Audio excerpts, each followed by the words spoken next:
El Departamento de Relaciones Públicas, Prensa y Protocolo de la Asamblea Legislativa presenta Asamblea Legislativa Noticias. Porque hay cosas buenas que decir.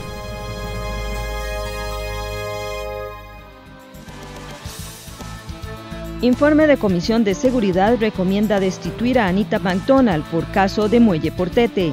Exponen ventajas de aplicar justicia restaurativa a menores. Ministro del MOP explicó a diputados avance de proyectos de infraestructura vial. Diputados avalan presupuesto extraordinario con objeciones a montos para consultorías. Vamos al detalle de las informaciones. La Comisión de Juventud, Niñez y Adolescencia recibió a la magistrada Doris Arias Madrigal, directora del Programa de Justicia Restaurativa del Poder Judicial, quien explicó los beneficios de este programa en adolescentes.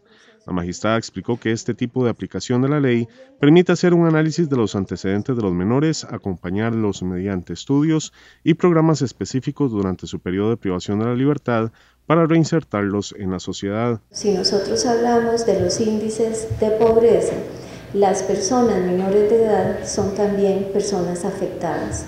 Si vemos los índices de acceso al trabajo de las personas menores de edad en una reciente encuesta publicada por el IDESPO, también vamos a observar que estas personas menores de edad han sido, sin duda alguna, excluidas de la posibilidad de trabajo.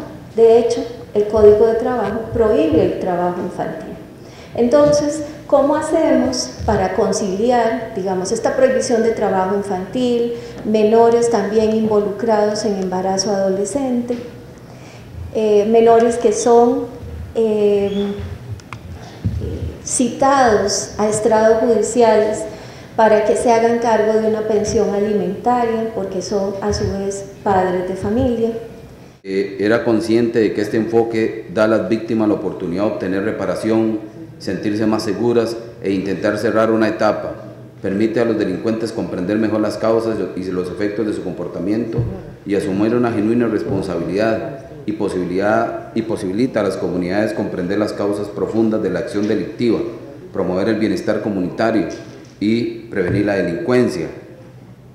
Acá se incorporan tres aspectos principales: brindar un trato a las víctimas acorde con sus derechos y necesidades, prevenir la reincidencia mediante procesos que aseguren una finalidad educativa y la desjudicialización y minimización de los efectos negativos de la prisión y las sanciones penales en las personas que han delinquido.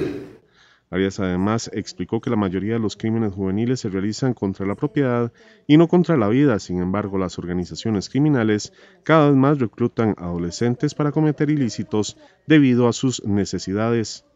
Es por ello que, lejos de plantear una reducción en el rango de la edad juvenil para los castigos, cree un endurecimiento de penas para las organizaciones que realicen estos reclutamientos.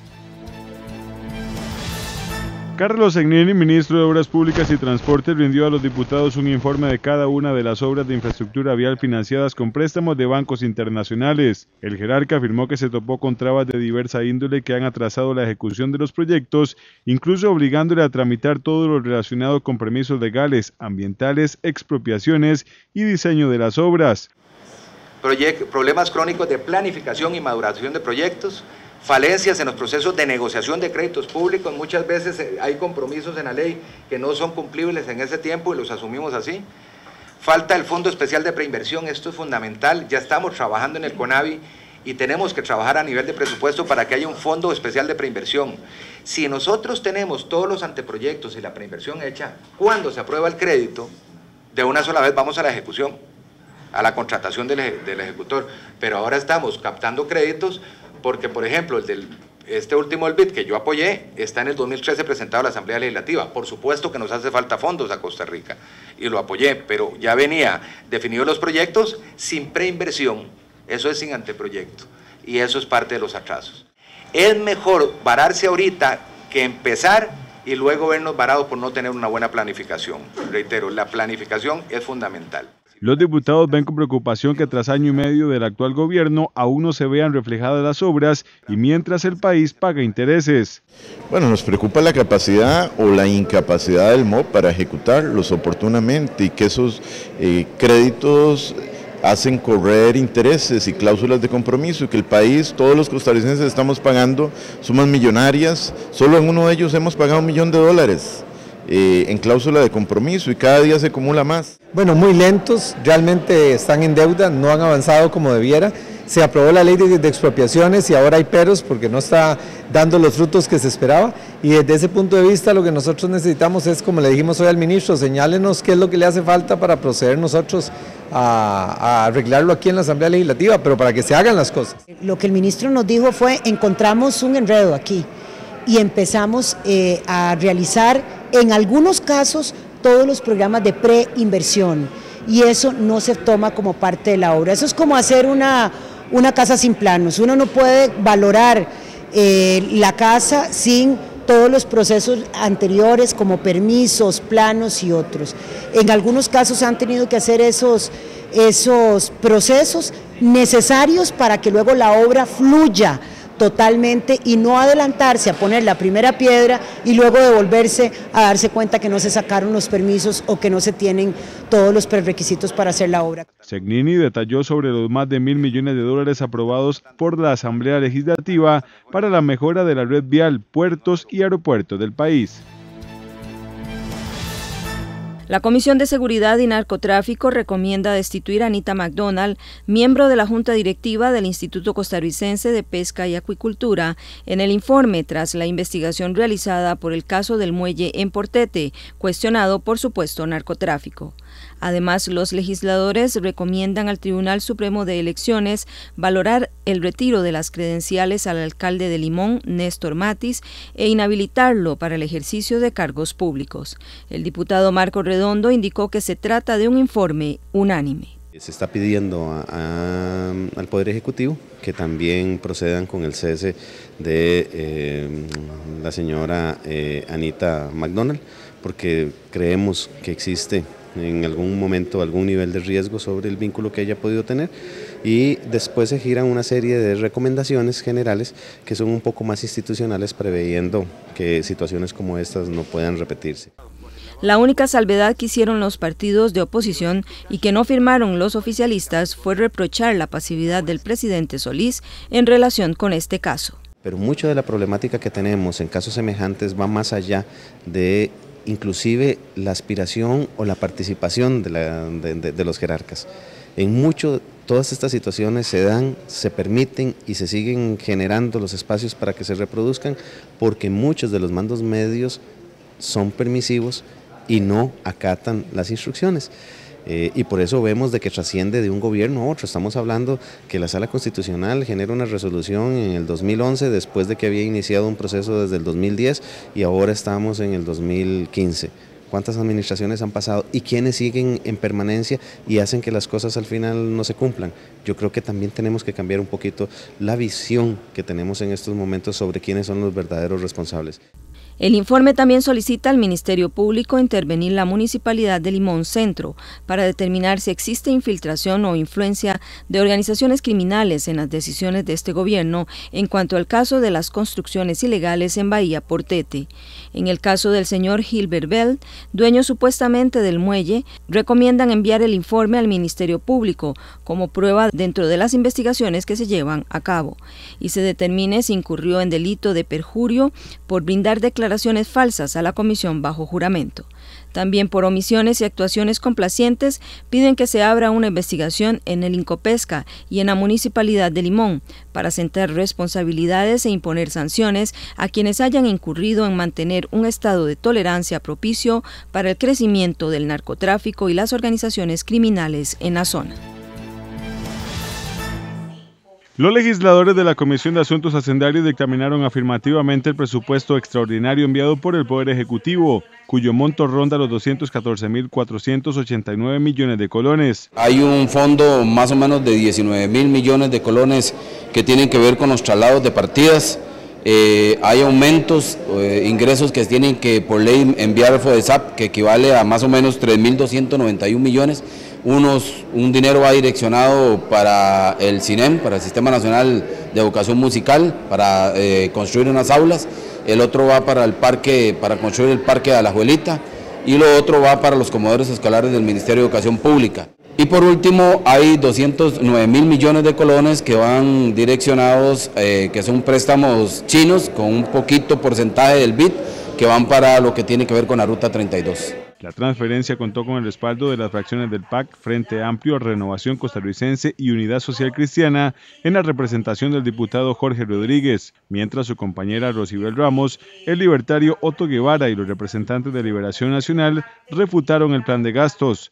El presupuesto incluye una partida de 211.990 millones de colones para el diseño, rehabilitación y ampliación de la Ruta 32. La realidad es que los atrasos han sido muy numerosos y además no hay claridad en relación con las rutas paralelas a la Ruta 32, con los puntos de intercambio, con la ampliación de los puentes, con la remoción de los servicios públicos, los costos asociados a eso.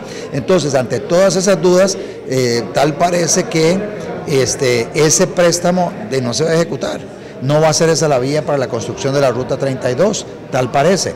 Entonces lo que se está haciendo ahora en este presupuesto extraordinario es incorporando los recursos, un poco más de 200.000 millones de colones, con el propósito de tenerlos ahí reservados para la eventualidad de la construcción.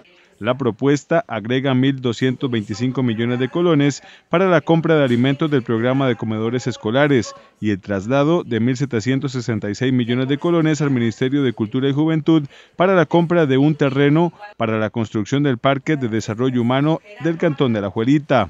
Los legisladores que rechazan la propuesta objetan esencialmente los dineros destinados a consultorías en Incofer y el INBU. 1.000 millones de colones para que darle al INBU, para que el INBU vaya a hacer un inventario de sus propiedades. O sea, da vergüenza que el INBU no tenga funcionarios para ir a inventariar sus propiedades. Debería tenerlas inventariadas, y si no que se tenga que pagar una consultoría de 1.000 millones de colones. Es que se le está cayendo toda la careta al PAC en este tema. Otro tema es el tema de más consultorías para el Incofer con respecto al estudio del tren eléctrico. En realidad el gobierno, el Poder Ejecutivo, lo que hace es impulsar el presupuesto extraordinario de conformidad con el Plan Nacional de Desarrollo y con las prioridades de gobierno. En ese sentido, se hacen los ajustes a fin de año para poderle dar contenido presupuestario, por ejemplo, al Consejo Nacional de Producción, los estudios necesarios para llevar a la realidad un tren verdaderamente a la altura, digamos, que requiere el país. Por lo tanto, se requieren los estudios técnicos denominados consultorías, que han tratado de satanizar, pero hay que hacerlas. Cuando las cosas no se hacen bien, sale la trocha. En cuanto a transferencias entre entidades, la suma alcanza los 19.385 millones de colones. El Instituto de Control de Drogas expuso a la Comisión de Seguridad y Narcotráfico una serie de reformas a la legislación nacional para combatir el financiamiento del terrorismo. El director de dicha dependencia, Guillermo Araya, dijo que luego de un estudio minucioso llegaron a la conclusión de que Costa Rica está en deuda con leyes que controlen ese flagelo. Desde el Poder Ejecutivo existe un compromiso a raíz de todas estas recomendaciones emitidas.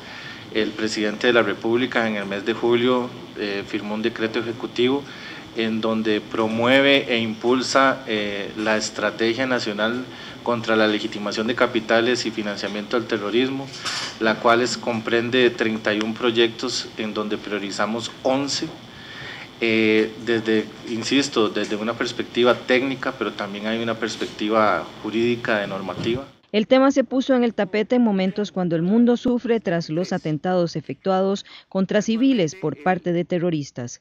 El diputado Marco Redondo indicó: nos puede llegar a convertir en una fuente, no necesariamente que el terrorismo se dé directamente aquí, sino que desde aquí se puedan generar estrategias terroristas hacia otros lugares.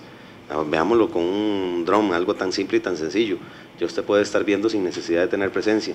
¿Cuántas cosas se podrían llegar a hacer en Costa Rica sin tener la presencia en los países en donde los efectos se van a ver? Por su parte, el congresista Jorge Arguedas preguntó si con estas reformas se atacaría también el lavado de dinero de grandes proporciones. Le queda la gran duda si en estos pequeños cambios que ustedes estará protegido el Estado costarricense o será de gran valor para el Estado costarricense esa otra parte que es el gran lavado, no el menudeo eso se detecta muy fácil en nuestros barrios, en nuestras comunidades, ¿verdad? La intención de las reformas es blindar el país con el fin de que se reprima el uso de servicios, medios y fondos que financien el terrorismo. También los actos que produzcan miedo a la población, castigo a los que actúen de forma individual e intercambio de información a solicitud de otros países. El Departamento de Relaciones Públicas, Prensa y Protocolo de la Asamblea Legislativa presentó Asamblea Legislativa Noticias.